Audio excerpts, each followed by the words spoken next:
All right, let's go to Dallas, Texas, and talk to Andito. What's up, Andy? Hello. What up? How we doing?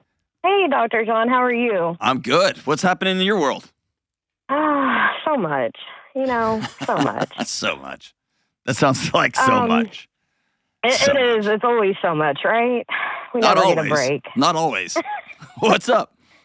So my husband and I have been married for about 7 years, and he's in his, just for a little perspective, he's in his early 40s, and I'm in my mid 30s.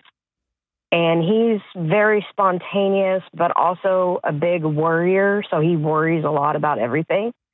And I'm kind of the opposite. So I like to plan, and I'm a little more calm. And both of us went to premarital counseling before we got married, and neither of us had been married in the past or had kids or anything like that. And we both agreed that we wanted kids. And ever since then, we've just been kind of missing the mark with one another. And this last episode of disagreement, I don't know, it just has me thinking a lot. And I'm trying to figure out, I want to get some perspective on our relationship and see kind of where this is going to end up going in the future. Yeah. That makes sense. So he's changed his mind? Yeah. Well, he was stuck on no for a while. We moved to a new area, and my yes just kind of came up when we moved because we were in a safe environment, which we kind of came from an environment that wasn't really that safe. There was a lot of crime. So we moved to a new area, safe environment, lots of kids, lots of peace. We were in a good place in our relationship. And about 2 years ago, I wrote him this nice 5-page letter that basically said, look, I think this is a time, and these are all the reasons why. And he said no. And I struggled with that for a while. And I eventually, I guess, got over my feelings. And you didn't get over them. You buried them in the yard. I convinced myself that I didn't want them either. I leaned into every negative I could think of. So you lied to yourself in order to appease this dude. All right. Yes. So hold on. Okay, go ahead. Well, this is where it kind of comes to a head. A couple of years later, so now we're talking in the today, he calls me out of the blue. I'm at work, he's at work, and he says, honey, I want a baby. And I'm like, what? Like, for 2 years, I've convinced myself that I don't want them either. So what are you talking about? And he tells me he does. And I ask him all the questions. Are you sure? Are you serious? Are you playing with me? Like, I don't understand what's happening. So I kind of want to understand how he's come to this conclusion, things like that. And he gets a call from his boss, so he had to let me go. But I texted him and I said, look, I need to know if you're being serious because I don't want to let my mind wander about this subject. So I need to know. And when we both got home from work, we talked about it, and he assured me that he was sure. And then about a week later, he changed his mind. So once he said yes, I started getting excited, and I started doing my planning that I do. And then it was a no again. And he can't tell me why.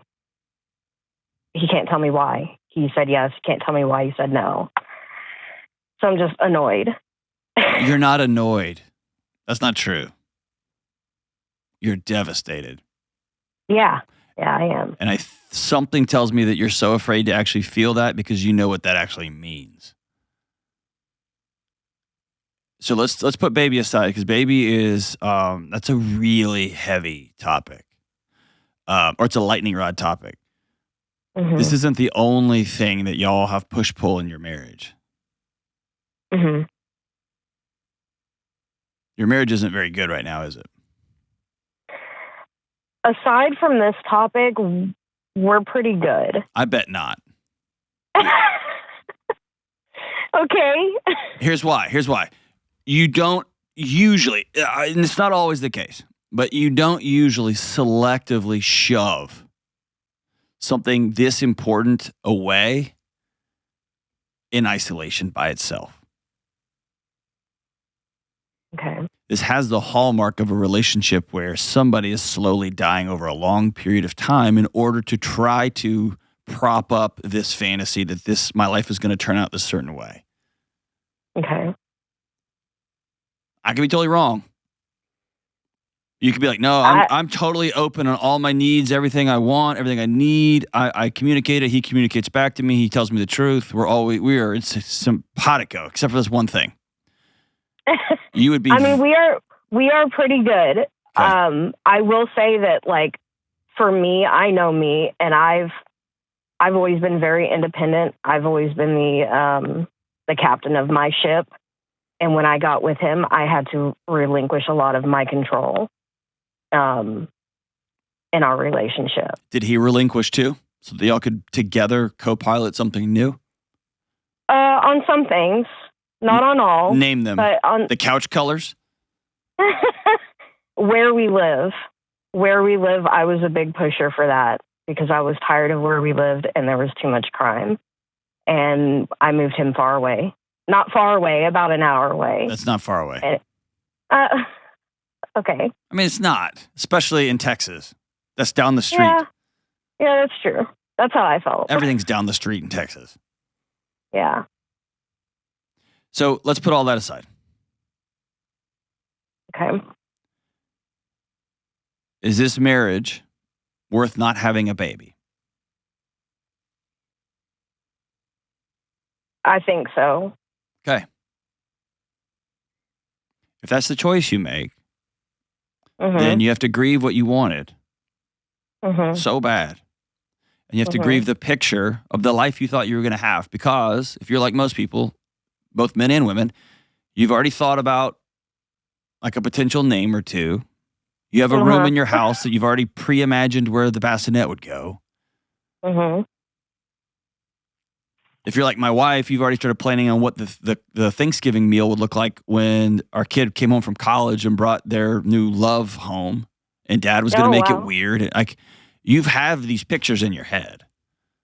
And you're going to have to grieve them because they're gone. Right. And then you have to make peace with this guy that has been like, yeah, cool, no, yeah, no, yeah. Well, you moved me an hour away, so I'm taking this thing from you. You're gonna have to agree. You have to be okay with it. But I'm not saying you can't be. Good. But here's what you're gonna have to do that most people never do in this moment. The marriage you thought you had is now over, and you have to build something new with him. Okay. Because what y'all have been working towards is some sort of intellectual compromise on having a child. When it's safe, when we have enough money, when you feel like it, I don't feel like it anymore. Well, I don't feel like it anymore either. I'm just going to make myself believe that. Now I do. Now we do. You're going to have to create a marriage where we are not having a child. It's just us. What is us picture going to look like? Fast forward to being 60. What's your house going to look like? What's your Thanksgiving meal going to look like then? Pretty empty, probably. That could be the word you want to use, or it could be no. Since we're not going to have kids, it's going to be full of neighborhood folks, or it's going to be we live in a college town, so we're going to have a bunch of college students who don't have anywhere to go. I mean, you're going to have to backfill that and change that picture. And if you just say things like, "Well, it's just going to be us two sitting around a table," and you think at 60, I'm going to hate him. I'm going to hate him. Yeah. Then you don't need to have that conversation now. I agree. Yeah. But here's the thing. He's not going to change. Okay. You got 7 years of data that suggests that. And by the way, I don't want any more dads in the world who hem-haw like this. I don't want any more dads in the world that take their wives' most prized picture and just blow their nose in it. So if he's not all in on being a dad and being a husband, then cool, man. I'm not going to force that. I don't want that. I don't want someone. We don't need any more parents under duress. Right.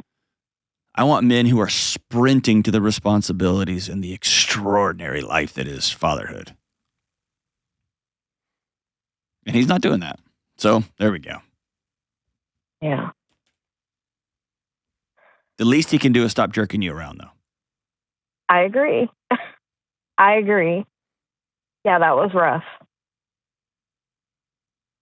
But you can't use language because it's not truthful. It's not honest. You can't use language like, it was really frustrating. No, dude. It was apocalyptic. It was earth-shattering for you. Because he let you believe. Oh, yeah. I felt like I was lied to. Yeah. Well, you were 100%. Yeah. You were.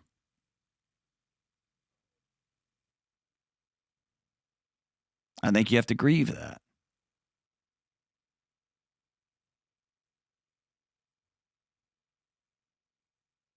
Okay. What does that mean? Here's some ways, some practical ways you can grieve that.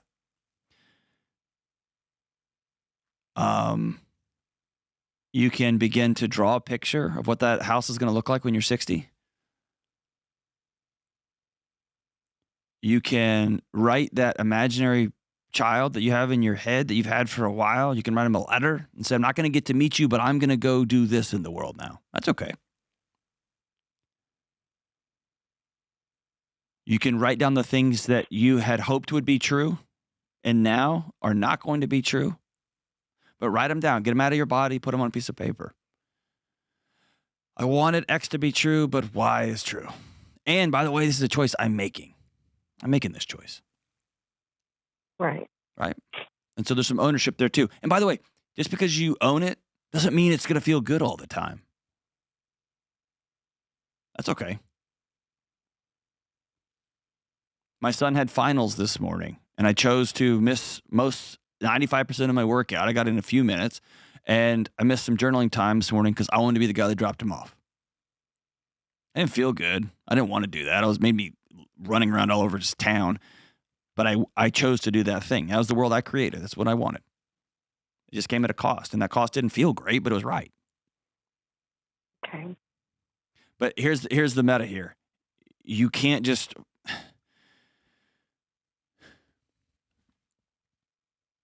At some point, you either got to make peace with this is the life. The man I'm married to does not want to have kids. We agreed on it 7 years ago. It's not going to happen. And by the way, I don't want to make a human with somebody who is, I don't know. I'm not going to do that. I'm not going to bring a child into that. I want to bring a child into a world that dad wants him so bad.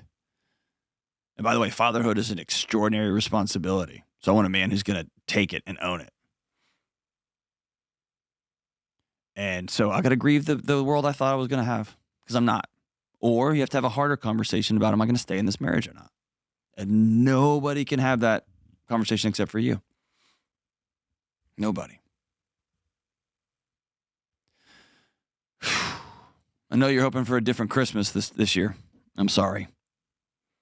You had for a week there, you had a different 2024 picture in mind. I'm sorry. The only place you can go is the mirror. What do you want? What do you need? What are you going to choose moving forward?